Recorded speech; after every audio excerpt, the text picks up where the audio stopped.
Welcome to Talking About Watches with MrWatchMaster.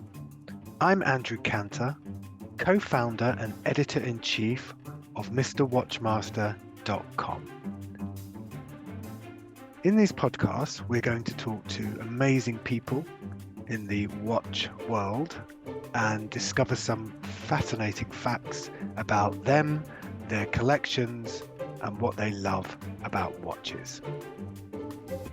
In this episode, I speak with Amr Sindi, also known as the Horophile. We talk about the collaborations he's worked on, his collection, his passion for watches, what watches he'd love to own, his thoughts on the industry, and what the future holds for him. Yeah, well, my name is Amr Sindi. I've been a watch lover, I guess, since I was about 5 years old. So I'm originally from Saudi Arabia, but I've been living in Switzerland since I was 12. I was shipped here along with my siblings to a boarding school, but I'm the only one who never left. So I guess, being in Switzerland, an easy place also to kind of take your love for watches to the next level. Honestly, I had originally been studying to become a doctor, so nothing to do with watches. But as often in life, things don't always go the way we plan, but Yeah. sometimes that's a blessing in disguise. And yeah, my love for watches, honestly, I'd say some of it comes from my family, even though nobody in my family is really a collector or anything like that. But my grandfather had a couple of nice watches, and he was really more of a kind of gadget guy. So for him, Mhm. a Patek Perpetual calendar or like a Timex Indiglo, he had the same kind of love for them. And Right. that's something I've tried to like maintain as well, where, I think it's easy to get sometimes sidetracked by the notion of luxury and stuff. But for me, a watch is a watch. And, Mm. I started buying swatches. My first watch was a Flick Flack I received from my grandparents when I was 5. And ever since then, I don't think there's been a day where I haven't worn a watch. Right. And so, especially in school, even back in Saudi Arabia, with the uniforms and stuff, the only thing you could really kind of show a bit of individuality Mm. was a watch, maybe Mm. your sneakers, your Yeah. shoes, and that's about it. And yeah, it's. I mean, I always tell people, for me, as much as I love the mechanics and stuff, a watch is above all else an emotional object. And I'm not just talking about like sentimental value. That's the kind of things we almost invent sometimes and add on to a watch, even if it's not really always there. Yeah. But it's really like, I see a watch and it has to be like, first of all, the design that really speaks to you, Yeah. something about it that evokes certain emotions, and then the Yeah. rest is kind of secondary. Exactly. And I think there has so, to be a reason for wanting that watch. I mean, I think that's really important. yeah, and I think sometimes, I mean, I think if you really do some introspection, sometimes the reason uh, doesn't have to fit into any kind of logic. I mean, and I see this with a lot of my collector friends, where it's like, oh, I need a manual winding chronograph in my collection. Oh, it'd be nice to have like a perpetual calendar, Yeah. and that's all great. And everybody has their own kind of approach to collecting and the kind of values they're looking out for when they're buying watches, when they're building up their collection. But for me, it's really, yeah, emotion above all else, design above all else. And I mean, if you look at my collection, it's mostly 2 or 3 hand watches.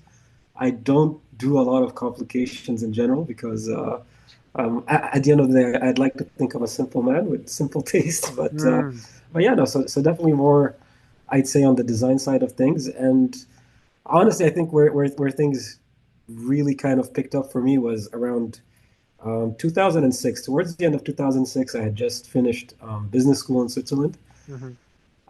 I joined this forum, which I guess not a lot of the younger collectors know, but back in the day it was a big deal. Is timezone.com. Hmm. And that's really where for me it was going down the rabbit hole. Yeah. Uh, I thought back then, Rolex was the best brand. I'd seen Patek Philippe, but I thought it was like a grandpa's watch, Audemars Piguet. But then, immediately from that to discovering the plethora of Yeah. even smaller brands from back then, like FV Journe, Mm. Urwerk, Debitune, it was really mind-boggling as an It was, experience. yeah.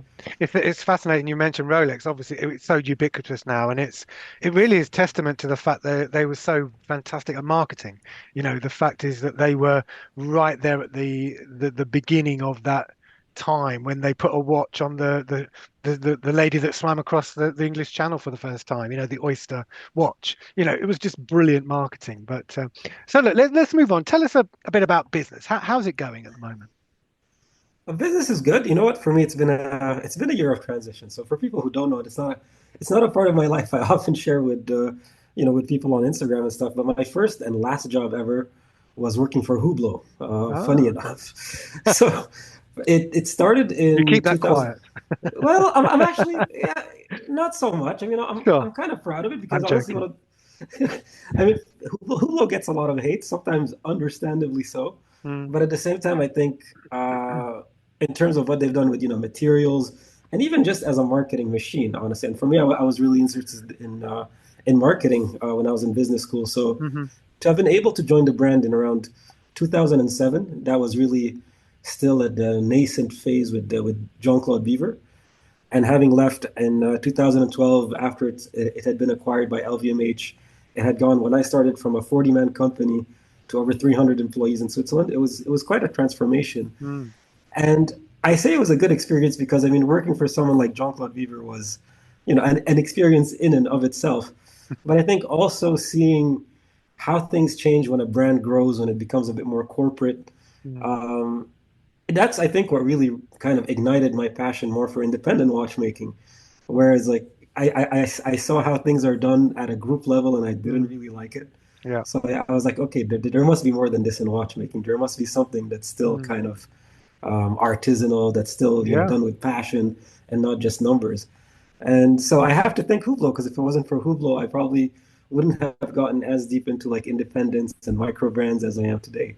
Sure. And so yeah, I quit. So I quit Hublot in 2012, and then my wife suggested that I open my own kind of consultancy. hmm And so for the last 11 years or so, I've worked with a lot of brands, both group brands, but mostly independent brands, Mm, and trying to help them really communicate better, whether it's on social media, whether it's just building relationships with collectors. Because I always felt like there's a big gap between our expectations as consumers and what the brands are willing to do or give us. yeah. And I'm not saying in terms of material things, but just even in terms of openness, communication, Mm, inclusiveness. Those are things that, I mean, the watch industry for a long time was all about barriers. The customer yeah. is here, we're here, and yeah, we don't want to have anything to do with them.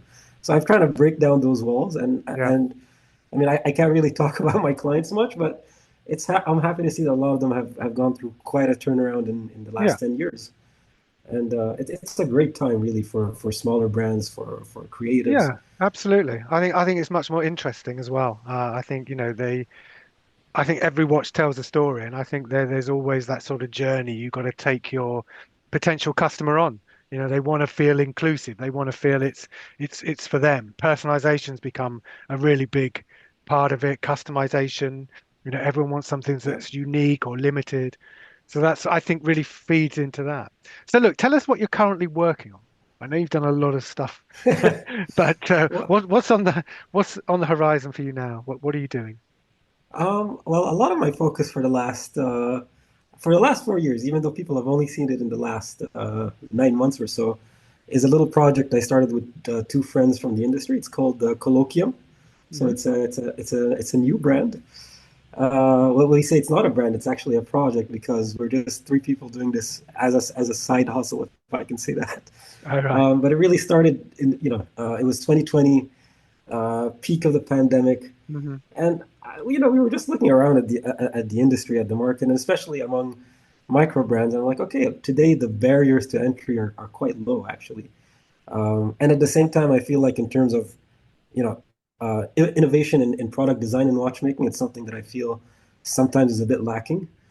And especially when you get to the more, if I can say, kind of mid-entry level price points, where it's often, and not always, but quite often, either kind of trying to reproduce the look and feel of something more high-end or something that's very kind of vintage inspired.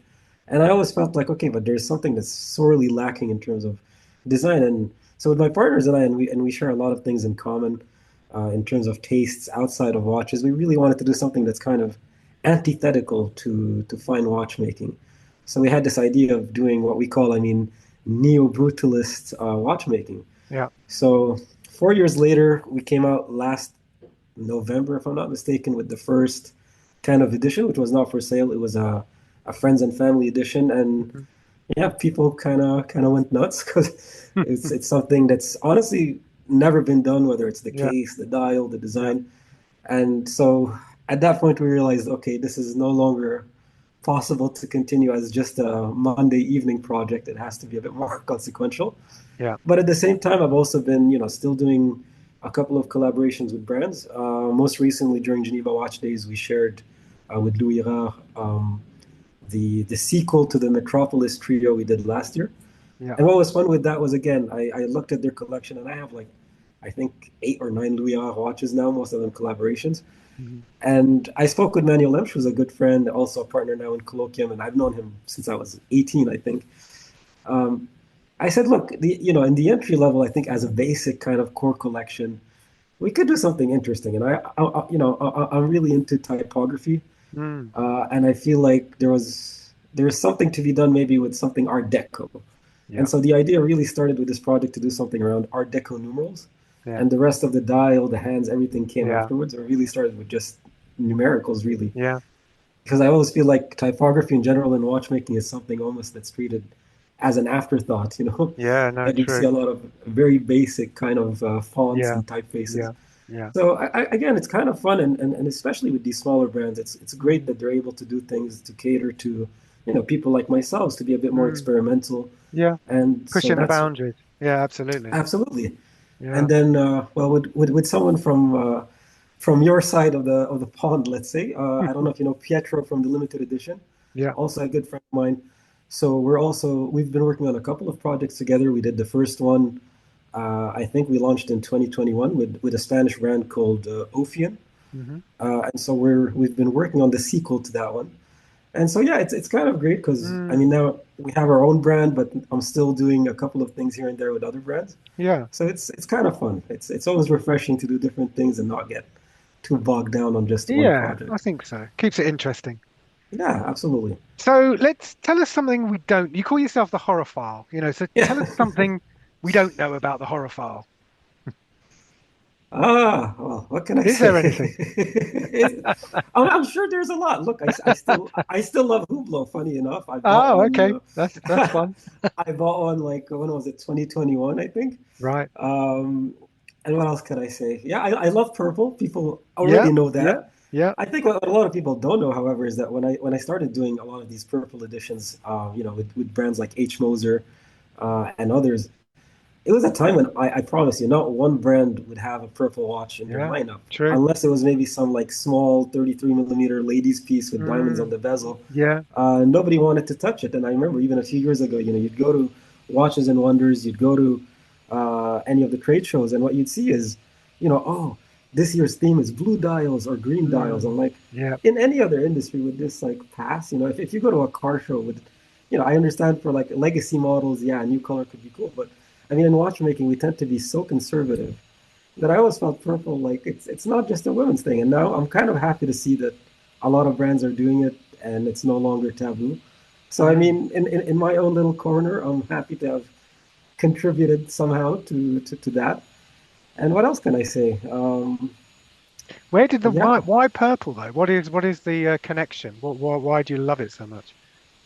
it's always been my kind of favorite color since I was a kid, I and I mean, think it's always a color that's kind of connected to royalty, I suppose, is one of the sort of ways to look at it. It's always seen as a very sort of, up there in terms of the color palette. well That it the is. royal family's color.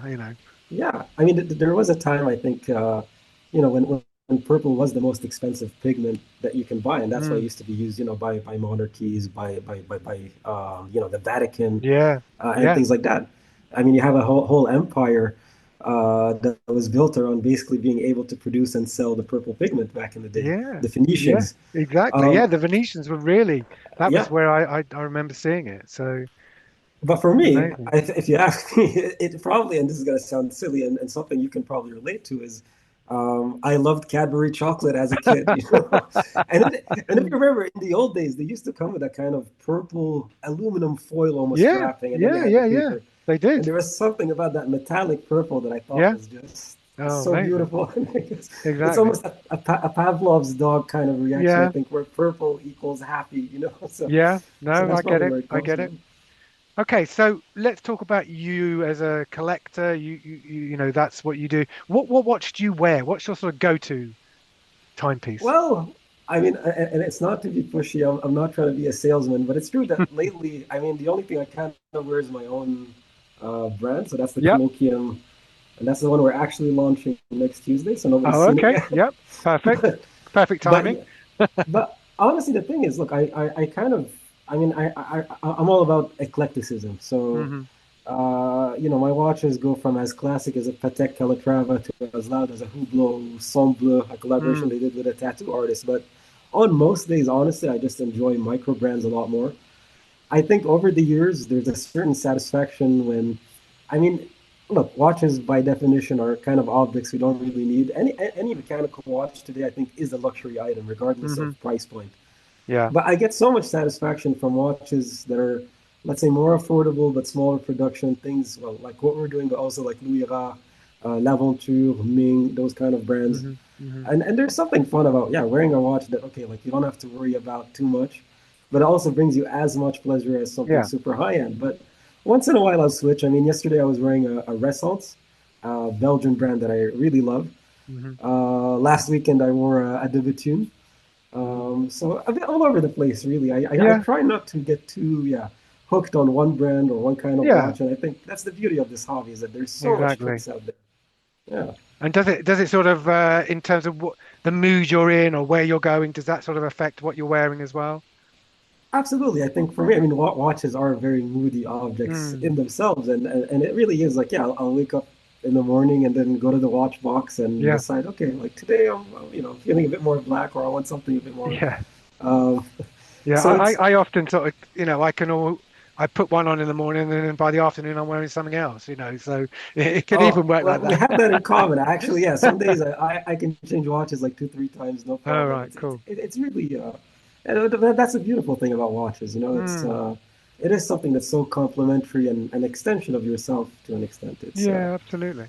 So Yeah. if you had the choice, which watch would you like to own that you don't currently own? Oh God, the list is so long.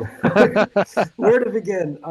There's honestly a few, but you know what's funny, Andrew, is that over the years, I think, you go to watch shows and you see new pieces and you're like, oh, I'm gonna add that to the wish list. But then, you get home, months, years pass, and then you realize that you have a list that's kind of always been there, that Mm. hasn't really changed over the years. Even though your taste evolves, you buy different things, but there are some watches that somehow you just always wanted them. So among them, I would say I'd like an FP Jaune, but not like a Resonance or a Chronomètre Bleu that everybody else is dying for. I think my favorite is probably the Chronomètre Optimum, because Mm. I think for me that's really like the culmination point of Francois Paul Jun's work as a Yeah. watchmaker in pursuit of precision. I think that watch really for me encompasses it all.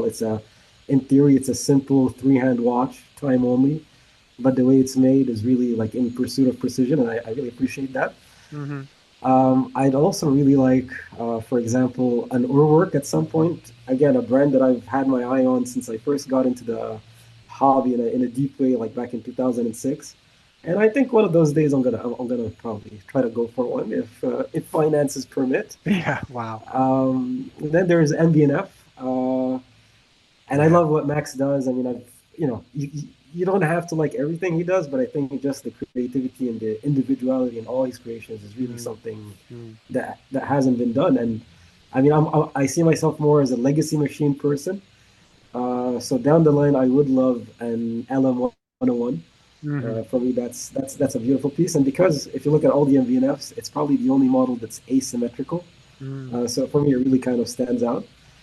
And then I do have a big incoming, hopefully in October, a watch that actually, I mean, much newer than the others I've mentioned, but that's gotten quite a bit of acclaim in the year or so that it's been out from a certain young independent engineer slash watchmaker by the name of Simon Brett. Hmm. So that's very very high on my list, and I Wow. was lucky enough. I didn't manage to get one of the subscription models, but I am in the first production series. And again, it's a watch. Mm. A friend of mine showed me a render during Watches and Wonders, I think 2 or 3 years ago. I didn't know who this person was, never heard of the name. It Yeah. was a crappy, like, computer Mm. generated render. Mm. But something about the design, and again, it's really about the design. I didn't even ask about the finishing, anything, but Sure. just the design of it was so appealing. I told him, look, you have to introduce me. I have to meet this guy. Where is he? Yeah. And then I spent that whole Watches and Wonders just trying to track down Simon Brett, and we managed to sit down. Wow. We, Fantastic. I gave him a hand also with some of his communication in the beginning. Ah, So I did okay. the whole press release and really trying to bring out just this whole artisanship aspect of his project. So that's kind of what I try to do for brands as well, is just try to Mm. tell their story better because Sure. watchmakers and engineers are often pretty introverted. Yeah. So I Yeah, I try to agree. bring them out of their shell a little bit. Wow. So a Yeah. long list. Oh Wow. God, yeah, and that's just the Well, tip of it. Believe I wish me. you luck with it. Okay, so let's move on to the business itself. I mean, what aspects do you like about the watch business? Honestly, it's a people thing. Mm. The, Look, it's a double-edged sword because I think the watch industry, I mean, as daunting as it is for an outsider, it's actually a very small industry. I mean, even though it represents quite a lot for Switzerland, especially. Hmm. But I mean, the thing with the watch industry is that, like, once you're in it, you almost never leave, and that's kind of a funny thing to see over the years. Is like I've been in it now for almost 20 years, and I'm not even 40 yet. So, Hmm. but a lot of the people that you met almost 20 years ago, they're still here, but they move around from Yeah. brands to brands. It's like a musical chairs kind of thing, which is a good and bad thing sometimes because I feel like there is kind of a lack of maybe fresh, raw talent in the watch industry, where it's maybe, for lack of a better word, somehow I like to use the term incestuous somehow because once you're in it, you never leave, and it's the same people just bumping into each other all the time. Yeah. And one thing that you see that's really changed in the last few years, Andrew, is the number of kind of new brands or projects that are made by people who aren't from the industry. If you look at things like Toledano and Shan that was launched earlier this year, things like that, where it's just passionate guys who I think a bit like myself, even though I'm in the industry, I feel like I'm not really in the industry because I'm still Yeah. kind of an outsider with one foot in. Um, and it's changing. It is changing, and I Mm. think brands Mm. are finally waking up. A lot of it thanks to social media, things like podcasts, where it's no longer just printed press that's regurgitating press releases from brands and that Hmm. passes as media. So the whole landscape is shifting. I can't tell you how well or not the industry is adapting to a fast moving world because by definition watchmaking is something very old school, rooted in tradition. Mm. Um, but I love it, Yeah. honestly, and I can't see myself today doing anything else. I mean, and it's a Sure. great thing for me because it's really out of fashion. I mean, I Yeah, could I have can see that. I can feel it. I can hear it. I mean, to me, the biggest change and the biggest upset was really COVID because everyone had to do everything online. Everything had to go yeah, digital, really, and that forced the industry into a place they weren't very comfortable with. But in essence, they had to adapt. And I think that's really interesting the way that the world now accepts the fact you can buy luxury goods yeah, online. You can spend thousands and tens of thousands of pounds without even seeing it. yeah. I know it's not perfect, but No, but it's it's kind of that's where I think we're moving towards. And I don't think for some brands, it's always best to have something on your wrist in front of you and looking at it. But but I think it's fascinating. it's funny, Andrew, because if you really look at it, I mean, brands only started selling online because they had to, because they had no other Absolutely. choice. Yeah. And what's funny is that, I mean, right before COVID, and even today to some extent, some brands refuse to put something like their public or retail prices on their websites, Yeah. which I think is just ridiculous. Crazy. But that just goes to show you how stubborn sometimes the watch industry can be as well. Traditional. Yeah, traditional or just aversive to change, I Yeah, well, like to say. they're very risk averse. They're Yeah, multi-billion dollar bit. I mean, particularly the big groups. They're yeah, worth billions and billions and billions of dollars, pounds, euros, whatever, and they don't want to take risks, really. They'll want other people to take risks. They're not really they tend to follow. It's the exactly. independent brands who are leaders, Absolutely. which is great in some ways because it makes it really refreshing. Um, That's very true, and it's a very mm, valid point, Andrew, because I thank think you. since COVID, a lot of the indies have kind of taken center stage now. Mm, And if you look at, if I can give the example, even within LVMH now, the way they've kind of remarketed the Daniel Roth brand, which they've owned now for well over 2 decades, Yeah. and they're really trying to play the kind of independent kind of card.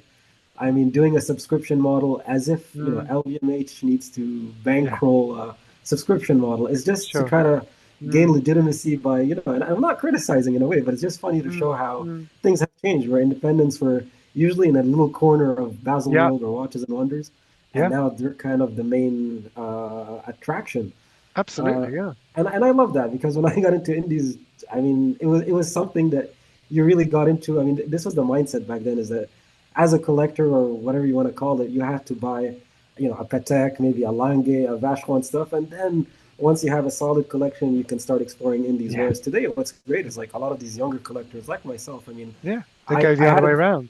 yeah, I mean, I had a Debitune, an Armenstrom, a Moser Yeah. before I ever had a Yeah. Patek or an Audemars or a Vacheron. So Yeah. Yeah. things Yeah. are changing, Good. and it's Good. exciting to see where it's all It going. is. It really is. So let's take that and let's end on what the future looks like for you. What are your thoughts going forward in the next couple of years, 3 years?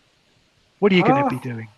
More of well, the I same, hope. it sounds, because it sounds Well, amazing. no, I mean, look, with this colloquium project, I mean, it really is just the beginning, and we feel like there's such a huge potential. I mean, I'm not talking about sales or anything, but just in terms of exploring kind of new ideas. So for me personally, I'm really trying to invest myself more in this project. I'm slowly starting to do less of, let's say, consulting work for brands because I've done it now for over a decade, Yeah. and I don't plan on doing it for another decade. No. But at the same time, I just feel like there's so much also synergy to be created among a lot of the newer, younger players, and it's up to us to kind of find a way to put that into a working kind of format that benefits everybody. Hmm. So it's gonna be interesting to see how things go down.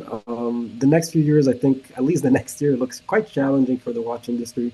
We see that exports are down, but at the same time, Andrew, this is coming back to the point we made before, where I mean, during COVID, I think some brands were smart enough to realize that look, this is a glitch in the matrix, if you will. This is not the new norm. Whereas some other brands, unfortunately, they thought, okay, like wow, we suddenly have so much more, visibility and sales, so let's pump up production, let's do more.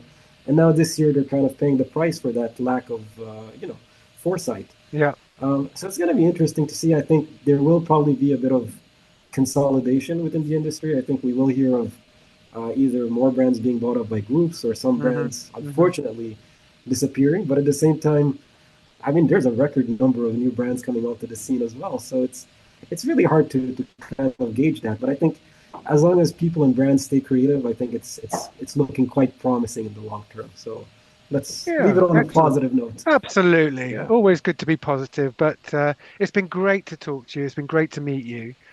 Thank you for Thank you for having me, sharing Andrew. your Really. thoughts and views on the wonderful world of watches. So hopefully we'll be able to catch up again in person at some point. But Yeah, thank and you, if you're Mir. ever in It's been Switzerland, great. please. Yeah, thank you, Andrew. And again, if you're ever in Switzerland, please, you know where to ring me up. So Oh, would be great to meet absolutely. in person. I will do that. All right. Thanks very much. Thank you, Andrew. Thank you for having me. Brilliant. Thank you for listening to Talking About Watches with Mr. Watchmaster. I really hoped you enjoyed this episode. For more information and great stories about watches and the people behind them, please visit www.mrwatchmaster.com.